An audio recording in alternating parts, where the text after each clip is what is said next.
আসসালামু আলাইকুম, সবাই কেমন আছেন? আশা করি ভালো আছেন, আমরাও ভালো আছি। তো আমি আজকে নতুন একটি ব্লগ নিয়ে চলে আসলাম। আর এখানে দেখতে পাচ্ছেন অনেক বাজার সদাই। তো এগুলি একটাও কেনা বাজার না, এগুলি হচ্ছে বন্ধুর প্রতি বন্ধুর ভালোবাসার বাজার। আপনাদের ভাইয়া হঠাৎ গতকালকে কিশোরগঞ্জ চলে গিয়েছে তার বন্ধুর সাথে, বন্ধুর বাসায়, মঞ্জু ভাইয়ের বাসায়। তো মঞ্জু ভাই মানে এত খুশি যে অনেক দিন বলতে কখনোই যায় নাই। মঞ্জু ভাইও হাতিরপুলি থাকে, ওইখানেই তার বাসা, ওইখানে ভাড়া থাকে। আর গ্রামের বাড়ি হচ্ছে কিশোরগঞ্জ। তো হঠাৎ বন্ধুর খেলে খেলে চলে গেছে। মানে এর আগে সাগরের শ্বশুরবাড়ি ঘুরে আসছি, তো ওর কাছে খুব ভালো লাগছে কিশোরগঞ্জ। যখন মঞ্জু ভাই বলছে যে কিশোরগঞ্জ যাবে, তখন ও আর লোভ সামলাতে পারে নাই, ও মঞ্জু ভাইয়ের সাথে চলে গেছে কিশোরগঞ্জ। তো যাওয়ার পর দেখেন পাগলের মতো কাজ কারবার। ওনার বাড়ির যত ছিল, যে মিষ্টিটা পর্যন্ত মঞ্জু ভাই কিনে দিছে। কাঁচা আম, গাছের লাউ, ভুট্টা, মানে গাছের কলা, মানে ওনার বাড়িতে যা যা আছে, এখানে কচু শাক, তাদের বাড়ির পালা গরুর দুধ, মানে সব কিছু দিয়ে দিচ্ছে। যে খুশিতে আসলে মানে এগুলো হচ্ছে ভালোবাসা। টাকা দিয়েও এত এই ভালোবাসা কেনা যায় না কখনো। গাছের কাঁঠাল, আমি কাঁচা কাঁঠাল খেতে চাইছিলাম। তো আপনাদের ভাইয়া শুধু বলতে পারে যে গাছের কাঁচা কাঁঠাল দেওয়ার জন্য, যে তোমার ভাবি খাইতে চাইছে। উনি পাগলের মতো বড় বড় কাঁঠালগুলি কেটে দিছে। আসলে এগুলি তরকারি খাওয়ার কাঁঠাল না, এগুলা মানে পেকে কিছুদিন রেখে দিলে পাকলে পরে খাওয়া যাবে, এটা দিয়ে তরকারি ভালো লাগবে না। আর এখানে দেখেন কিশোরগঞ্জের কিছু পিঠাও দিয়ে দিয়েছে, মানে সব কিছু দিয়ে দিয়েছে যা যা ছিল। তো এটা আমরা সবসময় খাই, যেহেতু সাগরের শ্বশুরবাড়ি কিশোরগঞ্জ, ওইখান থেকে পাঠালে বা আমার ভাইয়ের বউ যখন যায় নিয়ে আসে, এই পিঠাটা আমরা খাই, খুব ভালো লাগে। এই যে বাড়ির শুকনা মরিচটা পর্যন্ত দিয়ে দিয়েছে, মানে যা ছিল এ টু জেড। এই যে ডাব, গাছের ডাব, এটা সম্ভবত নারিকেল হয়ে গেছে। আর এখানে এটার মধ্যে সম্ভবত চাল, আমি খুলে দেখি নাই এখনও। তো সব কিছু দিয়ে দিয়েছে। আর দুইটা হাঁসও কিনে দিয়েছে, রাজাহাঁস। আমাকে ফোন দিয়ে বলেছে যে ভাবি, দুইটা হাঁস দিয়েছি, একটা আমার শাশুড়ির জন্য, একটা আমার জন্য। তো আর আপনাদের ভাইও যেহেতু মঞ্জু ভাইয়ের গাড়ি আছে, তো পিক আপ গাড়ি আছে, ওই পিক আপ গাড়ি দিয়েই মানে ওরা বন্ধুরা সবাই চলে গেছে। আর গাড়ি ছিল বলেই এত কিছু আনা সম্ভব হয়েছে, নাহলে আপনাদের ভাইয়া জীবনেও এগুলো টেনে আনতো না, জীবনেও না।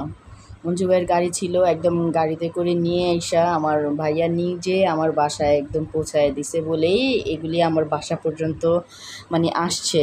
আপনাদের ভাইয়া একা হলে তো জীবনেও এগুলি আনতো না, ও কখনো এগুলি টেনে আনতো না। তো আমি এখন আস্তে আস্তে এগুলি সব গুছিয়ে নিব। আমি এখানে দুধ, যেহেতু অনেক দূর থেকে জার্নি করে আসছে, আর দুধ এত দূর থেকে আনা যায় না, তাই ভাবলাম যে উনি গরম করেই দিছে, যে জাল দিয়ে ঠান্ডা করে দিছে, তারপর আমি আবার একটু জাল দিলাম। তো দুধটা জাল দেওয়ার পরে কেমন জানি একদম ফেনা ফেনার মতো ভেসে উঠলো। এই যে আমার কাছে মনে হচ্ছে দুধটা ফেটে গেছে, এতগুলা দুধ, আর দুধটা এত ঘন ছিল। উনি আমার দেখে খুব ভালো লাগছিল, ভাবছিলাম যে এই দুধ দিয়ে পায়েস রান্না করে খেলে ভালো লাগবে। তো সাগরের শ্বশুরবাড়িতে যাওয়ার পরে মানে এরকম ঘন দুধ দিয়ে পায়েস রান্না করছিল, পায়েসটা এত বেশি মজা হয়েছিল। তা আমি দুধগুলো দেখে খুব খুশি হয়েছিলাম, যে দেখি আমি এরকম পায়েস রান্না করে খেতে পারি কি না। কিন্তু দুধটা জাল দেওয়ার পরে এরকম মানে উপর দিকে ছানা ভেসে উঠছে। এখন জানি না যে দুধটা কি মানে টেকবে কি না। আর এত দূর থেকে দুধ আনাটাও মানে নিরাপদ না, বেশিরভাগ সময়ই দুধ ফেটে যায়। তো আমার মনে হচ্ছে দুধ ফেটে গেছে, এরকম মনে হচ্ছে। তো আপনাদের ভাইয়া বলতেছে দেখো ভালো করে বলক উঠুক, যেহেতু মাথা এখনও তো পুরোপুরি বলক উঠে নাই। তো পুরোপুরি বলক উঠলে বোঝা যাবে, দেখি কি হয়। ভালো থাকলে অবশ্যই পায়েস খাওয়া যাবে। আর এইখানে এই যে বাচ্চারা হাঁস পেয়ে খুশি। আপনাদের ভাইয়া অলরেডি একটা হাঁস নিয়ে চলে গেছে হাতিরপুল, বলতেছে যে মাকে একটা হাঁস দিয়ে আসি। তো আমি বলছিলাম যে এখান থেকে তুমি সব কিছু অর্ধেক অর্ধেক নিয়ে যাও। তো বললো যে আমি এগুলি এখন টেনে নিতে পারবো না, আর আমি এগুলি নিয়ে যাব না, মা হাঁস দেখলেই খুশি হবে। তাই আমি অনেক বারবার বলছি যে তুমি এগুলো নিয়ে যাও, অর্ধেক অর্ধেক নিয়ে যাও। পরে বলতেছে যে না, আমি শুধু হাঁসটাই নিয়ে যাই। ও হাঁসটাই নিয়ে গেছে, আর ওর সাথে অবশ্য লোক থাকলে নিয়ে যেতে পারতো। তো বলতেছে মা হাঁস দেখলেই খুশি হবে। আমার শাশুড়ির জন্য একটা হাঁস নিয়ে গেছে, আর একটা হাঁস দিয়ে যে তাদের প্রচুর ভয় পাচ্ছে, তো অনেক চেঁচামেচি করছিল হাঁস দেখে। তো আমার দেখতে খুব ভালো লাগতেছিল ভঙ্গিমাগুলি। আর ওয়ালিদ ওই যে ওর বুজির কাছে গিয়ে পালাইছে। তো আমি হাঁস রে বাবাকে দিয়েছি, মানে জবাই করার জন্য। জবাই করে উনি আমাকে একদম কেটে ধুয়ে দিবে, সবসময় উনিই দেয়। আর আমি পিঠাগুলি সেনিতে ঢেলে রোদে দিয়ে দিয়েছিলাম, যেহেতু বাহিরে প্রচুর রোদ, এত পরিমাণ রোদ আনার সাথে সাথেই আমি পিঠাগুলো ছাদে পাঠিয়ে দিয়েছিলাম। তো এত রোদ, অনেক কড়া রোদের মধ্যে আমি একটু মানে শুকিয়ে নিলাম পিঠাটা একটু ভালো করে। তো এখন আমি এটা প্যাকেট করে রেখে দিব, যদি দরকার হয় আবার 2-1 দিন আবার রোদে দিয়ে দিব।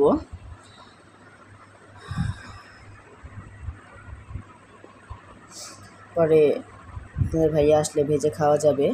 আর আমি কাঁঠালগুলো এভাবে আমি ছালার বস্তার মধ্যে ঢুকিয়ে রাখছি, দেখি পাকে কিনা। পাকলে খাওয়া যাবে, এটা তরকারি খাওয়া যাবে না।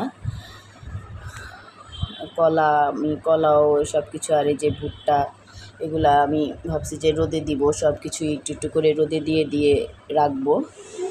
তো এই তো কাজ করতে করতে ভাবলাম যে একটু কাঁচা আমের শরবত করে খাই, সবাইকে খাওয়াই। এই গরমের মধ্যে দুপুরবেলা কাঁচা আমের শরবতটা খেলে মন্দ নয়। ঠান্ডা ঠান্ডা কাঁচা আমের শরবত খেতে খুবই ভালো লাগে। আর কাঁচা আমের সিজনে আমরা সবসময় এই কাঁচা আমের জুসটা খেয়ে থাকি।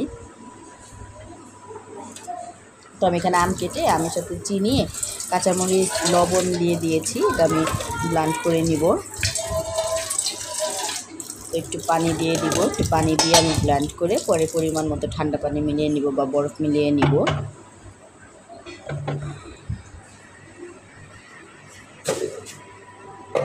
দুপুরবেলা কাঁচা আমের শরবত, ভর্তা এগুলি খেতে ভালোই লাগে।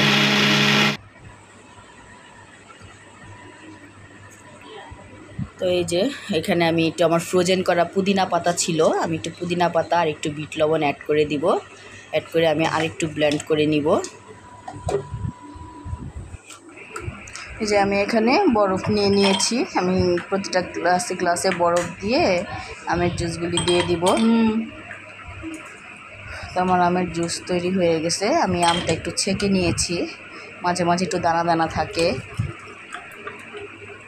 দেখা যায় যে ভালো লাগে না, তাই একটু ভালোভাবে ছেঁকে নিয়েছি। ছেঁকে যে আমি গ্লাসে ঢেলে দিয়েছি। তো ঠান্ডা ঠান্ডা আমের শরবত খেতে খুবই ভালো লাগে।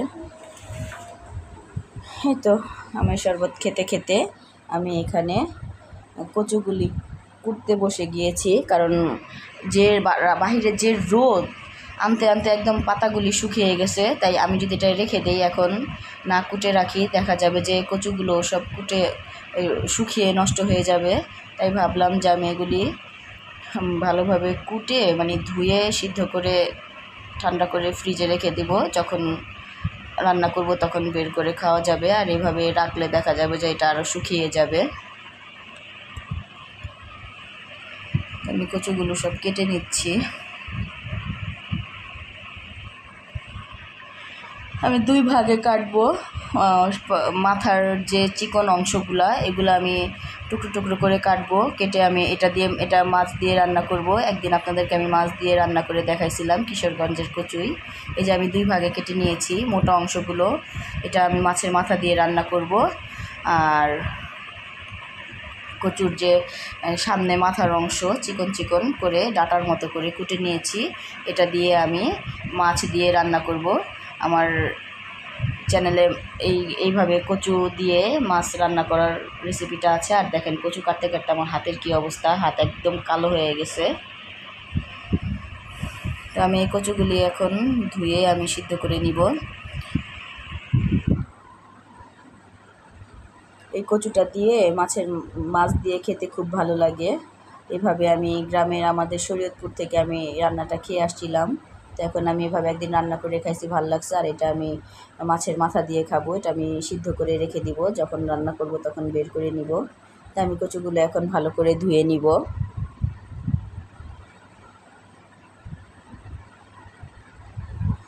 ধুয়ে এগুলো সিদ্ধ করে নিব। আমি কচুগুলো এই যে আমি সিদ্ধ করে নিয়েছি, অলরেডি সিদ্ধ প্রায় হয়ে গেছে। তো দেখেন কি পরিমাণ কালো পানি বের হয়েছে।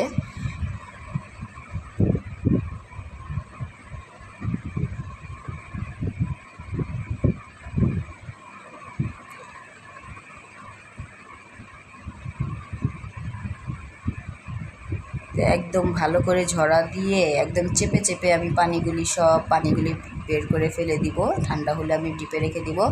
আর যত চেপে চেপে পানি বের করা যায় তত মানে কচুটা খেতে ভালো লাগে, তাহলে আর গলায় ধরে না। কচুটা ঝরা দিয়ে রাখবো। আর এই যে কচুটা ঝরা দিতে দিতে আমার হাঁস এখানে কুটা বাছা হয়ে একদম ধোয়াও হয়ে গেছে। আসলে রেবাপা না থাকলে আমার এই হাঁস খাওয়ার কোনো গুণই ছিল না, কারণ আমি হাঁস বেছে কুটে রান্না করে মানে খাওয়াটা একদম ঝামেলা। আর রেবাপা এত সুন্দর করে হাঁস বেছে কুটে ধুয়ে পরিষ্কার করে দেয়, এটা আমি ফ্রিজে রেখে দিব, আজকে খাবো না। এই যে আমার কচুটা একদম মানে ঝরা দিয়ে ঠান্ডা হয়ে গেছে, আমি চেপে চেপে একদম বাকি পানিগুলি সব ফেলে দিয়েছি। ফেলে দিয়ে আমি এই যে বক্সে রেখে দিব। এখন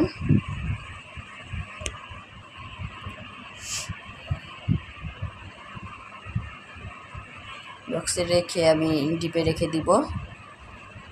তো এইভাবেই আমি আস্তে আস্তে আস্তে আস্তে সবগুলো মানে জিনিসপত্র গুছিয়ে রেখেছি। আমার গোছানো শেষ। আর কাজ রেখে আমার বসে থাকতে ভালো লাগে না, সময়ের কাজ সময় করতে ভালো লাগে। আমি সব যেরকম আনছে আমি সব গুছিয়ে গাছিয়ে রেখে দিয়েছি। তো আমার ভিডিওটা আজকে এই পর্যন্তই। সবাই ভালো থাকবেন, সুস্থ থাকবেন, ওয়ালিদ ব্লগসের সাথে থাকবেন, লাইক কমেন্ট শেয়ার করবেন। আল্লাহ হাফেজ।